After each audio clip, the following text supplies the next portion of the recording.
Hello friends, welcome back to my channel. ಇವತ್ತಿನ ವಿಡಿಯೋದಲ್ಲಿ ನಾನು ವಿಂಟರ್ ಸೀಸನಲ್ಲಿ ಬೆಳೆಯುವಂಥ ತರಕಾರಿ ಗಿಡಗಳು ಯಾವ್ಯಾವುದು ಅಂತ ತೋರಿಸ್ತೀನಿ. ನಿಮ್ಗೆಲ್ರಿಗೂ ಗೊತ್ತಿರೋ ಹಾಗೆ ಚಳಿಗಾಲದಲ್ಲಿ ಟೆಂಪ್ರೇಚರ್ ತುಂಬ ಕಡಿಮೆ ಇರುತ್ತೆ. ಈ ಕಡಿಮೆ ಟೆಂಪ್ರೇಚರಲ್ಲಿ ಯಾವ್ಯಾವ ತರಕಾರಿಗಳನ್ನ ಬೆಳಿಬೋದು ಅನ್ನೋದನ್ನ ತೋರಿಸ್ತೀನಿ.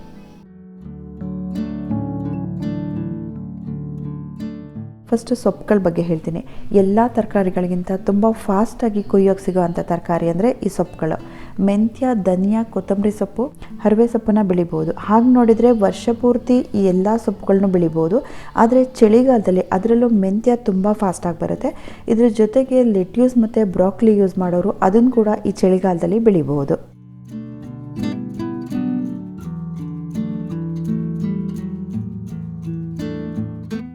ಮೆಂತ್ಯ ಮತ್ತು ಧನಿಯಾನ 7 ರಿಂದ 8 ಗಂಟೆ ನೀರಲ್ಲಿ ನೆನೆಸಿಬಿಟ್ಟು ಹಾಕಬೇಕು. ಮೆಂತ್ಯ ತುಂಬ ಬೇಗ ಜರ್ಮಿನೇಟ್ ಆಗುತ್ತೆ.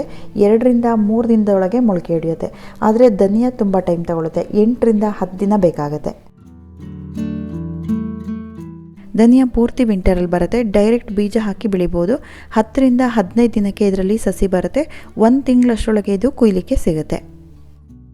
ಧನಿಯಾ ಬೀಜನ ತಗೋಬೇಕಾದ್ರೆ ಸಪ್ರೇಟಾಗಿ ತಗೋಬೇಕಾಗಿಲ್ಲ. ಅಡುಗೆಗೆ ಬಳಸೋ ಅಂಥ ಧನಿಯಾನೇ ಹಾಕಬಹುದು.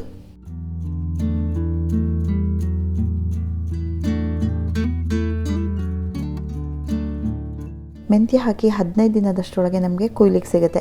ಈ ಸೊಪ್ಪುಗಳನ್ನ ಬೆಳೆಯೋದಕ್ಕೆ 6 ಇಂಚಷ್ಟು ಉದ್ದ ಇರುವಂಥ ಪಾಟ್ ಅಥವಾ ಗ್ರೋ ಬ್ಯಾಗ್ಗಳನ್ನ ತಗೋಬೇಕು. ಅಗಲ ಎಷ್ಟು ಬೇಕಾದರೂ ತಗೋಬೋದು.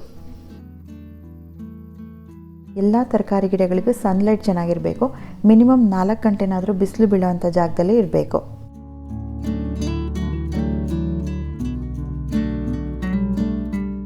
ಈ ಚಳಿಗಾಲದಲ್ಲಿ ಭೂಮಿ ಒಳಗೆ ಬೆಳೆಯುವಂಥ ತರಕಾರಿಗಳು ತುಂಬ ಚೆನ್ನಾಗಿ ಬೆಳೆಯುತ್ತೆ.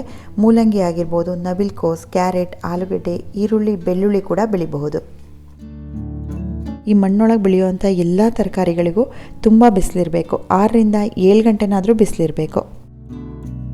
ಕೆಲವು ತರಕಾರಿ ಬೀಜಗಳನ್ನ ನಾವು ಯಾವುದರಲ್ಲಿ ಬೆಳೀತಾ ಇದ್ದೀವಿ, ಗ್ರೋ ಬ್ಯಾಗ್ ಆಗಿರ್ಬೋದು ಅಥವಾ ನೆಲದ ಮೇಲೆ ಆಗಿರ್ಬೋದು, ನಾವು ಅದಕ್ಕೆ ಡೈರೆಕ್ಟಾಗಿ ಬೀಜಗಳನ್ನ ಹಾಕ್ಬೋದು. ಆದರೆ ಕೆಲವು ತರಕಾರಿಗಳನ್ನ ನಾವು ಬೀಜ ಹಾಕಿ ಮೊಳಕೆ ಹೊಡೆದು ಅದರಲ್ಲಿ ಸಸಿ ಬಂದಮೇಲೆ ನಾವು ಬೇರೆ ಕಡೆಗೆ ಟ್ರಾನ್ಸ್ಪ್ಲಾಂಟ್ ಮಾಡಬೇಕು. ಇದರಲ್ಲಿ ನವಿಲುಕೋಸು ಬೀಜಗಳನ್ನ ಹಾಕಿರೋದು. ಬೀಜಗಳನ್ನ ಹಾಕಿದ ಮೇಲೆ ಅದರ ಮೇಲೆ ಯಾವುದರಿಂದನಾದರೂ ಕವರ್ ಮಾಡಿಡಬೇಕು. ಡೈರೆಕ್ಟಾಗಿ ಬಿಸಿಲು ಬೀಳಬಾರ್ದು. ಅಥವಾ ನೀವು ನೆರಳಲ್ಲಿ ಇಟ್ಬಿಟ್ಟು ಮೊಳಕೆ ಹೊಡಿಸ್ಬೋದು. ಮೊಳಕೆ ಬಂದಮೇಲೆ ನೀವು ಆ ಕವರ್ ಮಾಡಿರೋದನ್ನು ತೆಗಿಬೇಕು.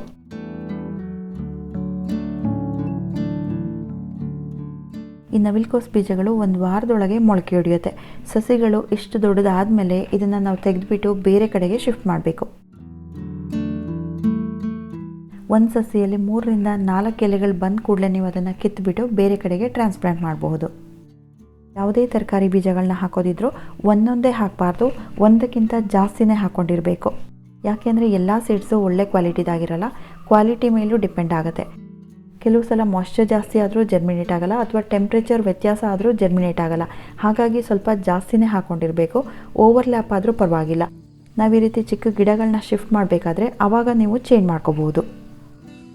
ಮೂಲಂಗಿ ಗಿಡಗಳನ್ನೂ ಅಷ್ಟೇ ಬೀಜಗಳನ್ನ ಒಂದು ಕಡೆ ಹಾಕಿಬಿಟ್ಟು ಅದರಲ್ಲಿ ಚಿಕ್ಕ ಗಿಡಗಳು ಬಂದ ಮೇಲೆ ಅದನ್ನು ಬೇರೆ ಕಡೆಗೆ ಶಿಫ್ಟ್ ಮಾಡಬೇಕು. ಈ ಮೂಲಂಗಿ, ನವಿಲುಕೋಸು ಮತ್ತು ಕ್ಯಾರೆಟ್ ಈ ತರಕಾರಿಗಳನ್ನ ಗ್ರೋ ಬ್ಯಾಗ್ಗಳಲ್ಲಿ ಬೆಳೆಯೋರು 12 ಇಂಚ್ ಉದ್ದ ಇರೋವಂಥ ಗ್ರೋ ಬ್ಯಾಗ್ ತೊಗೋಬೇಕು. ಅಥವಾ 15 ಇಂಚ್ ಉದ್ದ ಇರೋವಂಥ ಗ್ರೋ ಬ್ಯಾಗ್ ತೊಗೊಂಡ್ರೂ ಆಗುತ್ತೆ. ಅಗಲ ಎಷ್ಟು ಬೇಕಾದರೂ ತೊಗೋಬೋದು. ಆದರೆ ಗಿಡ ನೆಡಬೇಕಾದ್ರೆ ಒಂದು ಗಿಡದಿಂದ ಇನ್ನೊಂದು ಗಿಡಕ್ಕೆ 10 ಇಂಚಾದರೂ ಗ್ಯಾಪ್ ಇರಬೇಕು. ತುಂಬ ಹತ್ರ ನೆಟ್ಟರೆ ಮಣ್ಣೊಳಗೆ ಗೆಡ್ಡೆಗಳು ಚೆನ್ನಾಗಿ ಬೆಳೆಯಲ್ಲ, ಅಥವಾ ತುಂಬ ಚಿಕ್ಕದಾಗಿ ಬೆಳಿಬಹುದು. ಮೆಣಸಿನಕಾಯಿ ಗಿಡ, ಟೊಮ್ಯಾಟೊ ಮತ್ತು ಬದನೆ ಗಿಡಗಳನ್ನ ಇದೇ ಮೆಥಡಲ್ಲಿ ಫಸ್ಟು ಬೀಜಗಳನ್ನ ಹಾಕಿ ಅದರಲ್ಲಿ ಜರ್ಮಿನೇಷನ್ ಆಗಿ ಗಿಡ ಬಂದ ಮೇಲೆ ನೆಲಕ್ಕೆ ಹಾಕಿರೋದು. ಈ ಗಿಡಗಳನ್ನೆಲ್ಲ ನೀವು ಗ್ರೋ ಬ್ಯಾಗಲ್ಲಿ ಬೆಳೆಸೋದಾದರೆ 12 × 12 ಇಂಚಸ್ ಗ್ರೋ ಬ್ಯಾಗಲ್ಲೇ ಬೆಳೆಸಬೇಕಾಗುತ್ತೆ. ಫುಲ್ ಸನ್ಲೈಟ್ ಇರೋವಂಥ ಕಡೆನೇ ಇಡಬೇಕು. ಗ್ರೋ ಬ್ಯಾಗ್ಗಳಲ್ಲಿ ಈ ಗಿಡಗಳನ್ನ ಹಾಕೋರು ಒಂದೊಂದು ಗ್ರೋ ಬ್ಯಾಗಲ್ಲಿ ಒಂದೊಂದೇ ಗಿಡ ಹಾಕಬೇಕು.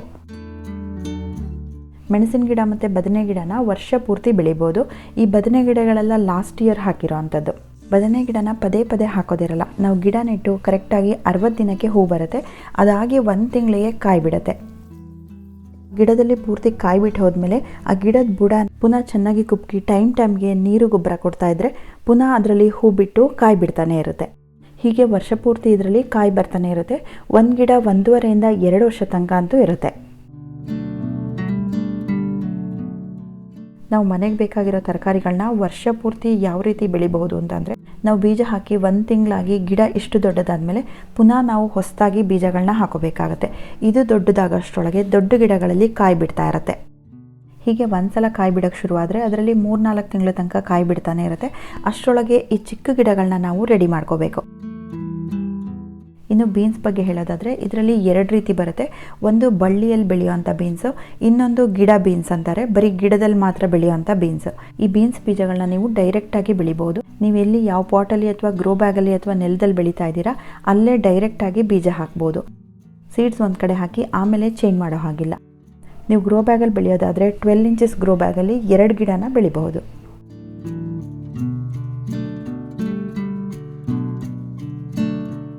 ಇದೆಲ್ಲ ತಿಂಗಳವರೆ ಗಿಡಗಳು. ಇದನ್ನು ಇಂಗ್ಲೀಷ್ನಲ್ಲಿ ಫ್ರೆಂಚ್ ಬೀನ್ಸ್ ಅಂತ ಹೇಳ್ತಾರೆ. ಇದರ ಬೀಜಗಳು ನೋಡೋಕ್ಕೆ ಈ ರೀತಿ ಇರುತ್ತೆ. ಇದರಲ್ಲಿ ಬಿಳಿ ಬಣ್ಣದ ಕೂಡ ಬರುತ್ತೆ. ಇದನ್ನು ನೆಡಬೇಕಾದ್ರೆ ತುಂಬ ಆಳಕ್ಕೆ ನೆಡಬಾರ್ದು. ಮಣ್ಣಿಂದ 1/4 ಇಂಚ್ ಅಥವಾ ಅರ್ಧ ಇಂಚ್ ಮಾತ್ರ ಒಳಗೆ ನೆಡಬೇಕು. ನೀವು ಈ ಕಾಳುಗಳನ್ನ ಹಾಗೆ ಮಣ್ಣಿನ ಮೇಲೆ ಇಟ್ಕೊಂಡು ಹೋಗಿ ಅದ್ರ ಮೇಲೆ ಮಣ್ಣನ್ನು ಕೂಡ ಮುಚ್ಚಬಹುದು. ಈ ಗಿಡಗಳಿಗೆ ಇವಾಗ ಕರೆಕ್ಟಾಗಿ 20 ದಿನ ಆಗಿದೆ. ಇದಕ್ಕೆ ಯಾಕೆ ತಿಂಗಳವರೆ ಅಂತ ಕರೀತಾರೆ ಅಂತ ಅಂದರೆ, ನಾವು ಬೀಜ ಹಾಕಿ 1 ತಿಂಗಳಿಗೆ ಹೂ ಬಿಡೋಕ್ಕೆ ಶುರುವಾಗುತ್ತೆ. 1.5 ತಿಂಗಳಷ್ಟರೊಳಗೆ ಕಾಯಿ ಬರೋಕ್ಕೆ ಶುರುವಾಗುತ್ತೆ.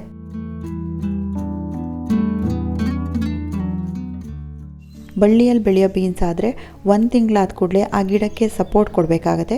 ನಾವಿಲ್ಲಿ ಬಿದಿರು ಕಡ್ಡಿನ ಸಪೋರ್ಟ್ ಕೊಟ್ಟಿದ್ದೀವಿ. ಕೋಲ್ನ ಸಪೋರ್ಟ್ ಕೊಟ್ಬಿಟ್ಟು ಅದಕ್ಕೆ ಹಗ್ಗದಿಂದ ಕಟ್ಟಬೇಕು. ತಿಂಗಳವರೆ ಆಗಿರ್ಬೋದು ಅಥವಾ ಬಳ್ಳಿಯಲ್ಲಿ ಬೆಳೆಯೋ ಬೀನ್ಸ್ ಆಗಿರ್ಬೋದು, ಎಲ್ಲ ರೀತಿ ಬೀನ್ಸ್ ಗಿಡಗಳಿಗೂ ತುಂಬ ಸನ್ಲೈಟ್ ಇರಬೇಕು. ಬಳ್ಳಿ ಬೀನ್ಸಲ್ಲಿ 60ರಿಂದ 70 ದಿನಕ್ಕೆ ಕಾಯಿ ಬರೋಕ್ಕೆ ಶುರುವಾದರೆ, ಗಿಡದಲ್ಲಿ ಬೆಳೆಯೋ ಬೀನ್ಸಲ್ಲಿ 40 ದಿನಕ್ಕೆ ಕಾಯಿ ಬರೋಕ್ಕೆ ಶುರುವಾಗುತ್ತೆ.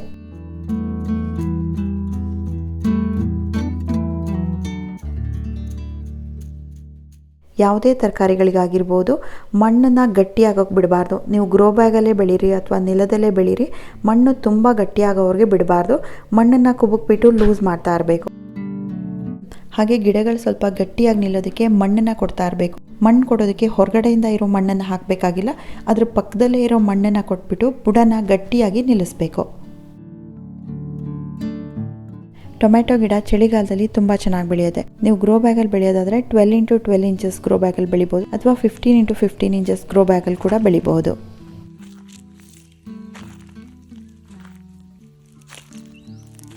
ಈ ಟೊಮ್ಯಾಟೊ ಗಿಡಗಳನ್ನ ಫಸ್ಟು ಬೀಜಗಳನ್ನ ಹಾಕಿ ಅದರಲ್ಲಿ ಗಿಡ ಬಂದಮೇಲೆ ಇದನ್ನು ನೆಲಕ್ಕೆ ತೆಗೆದು ಹಾಕಿರೋದು.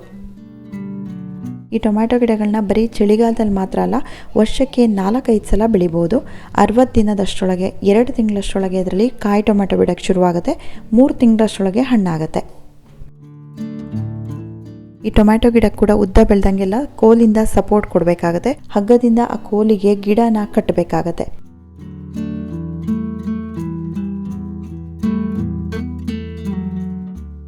ಸೌತೆಕಾಯಿ, ಸೋರೆಕಾಯಿ ಮತ್ತು ಸಿಹಿ ಕುಂಬಳ ಇದೆಲ್ಲ ಮಳೆ ಮುಗಿಯೋ ಟೈಮಲ್ಲಿ ಸೆಪ್ಟೆಂಬರ್ ಎಂಡ್ ಅಥವಾ ಅಕ್ಟೋಬರ್ ಫಸ್ಟ್ ವೀಕಲ್ಲಿ ಹಾಕುವಂಥ ತರಕಾರಿಗಳು. ಆದರೆ ಇವಾಗಲೂ ಕೂಡ ನೀವು ಇದನ್ನು ಹಾಕೋಬಹುದು.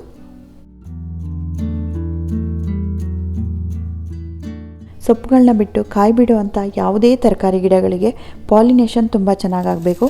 ದುಂಬಿಗಳಿಂದ ಅಥವಾ ಚಿಟ್ಟೆಗಳಿಂದ ಪಾಲಿನೇಷನ್ ಆದರೆ ಕಾಯಿ ತುಂಬ ಚೆನ್ನಾಗಿ ಬರುತ್ತೆ.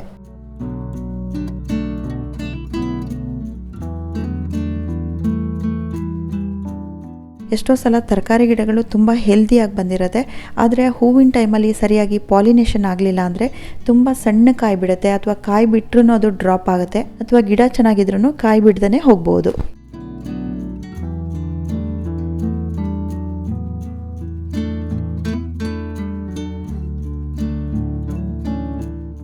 ಪಾಲಕ್ ಸೊಪ್ಪಿನ ಬೀಜನ ಕೂಡ ನಾವು ಡೈರೆಕ್ಟಾಗಿ ಹಾಕ್ಬೋದು. ಗಿಡನ ಕೀಳದೆ ಬರೀ ಸೊಪ್ಪನ್ನ ಮಾತ್ರ ಕೀಳೋದಾದರೆ ನಾವು 2-3 ಸಲ ಇದರಲ್ಲಿ ಕಟ್ ಮಾಡ್ಕೋಬಹುದು.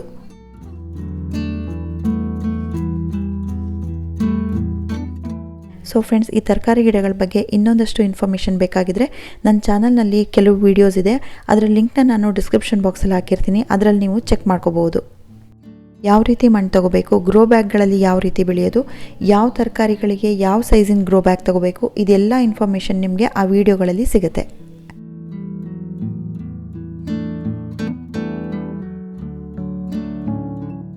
ಇದೆಲ್ಲ ವಿಂಟರಲ್ಲಿ ಬೆಳೆಯುವಂಥ ವೆಜಿಟೇಬಲ್ಸ್ ಆಯಿತು. ಇನ್ನು ಸಮ್ಮರ್ ವೆಜಿಟೇಬಲ್ಸ್ನ ಫೆಬ್ರವರಿಯಿಂದ ಹಾಕೊಳ್ಳೋಕ್ಕೆ ಸ್ಟಾರ್ಟ್ ಮಾಡ್ಬೋದು ಅಂತ ಹೇಳ್ತಾ ಈ ವಿಡಿಯೋ ಎಂಡ್ ಮಾಡ್ತಾ ಇದ್ದೀನಿ. Thank you for watching.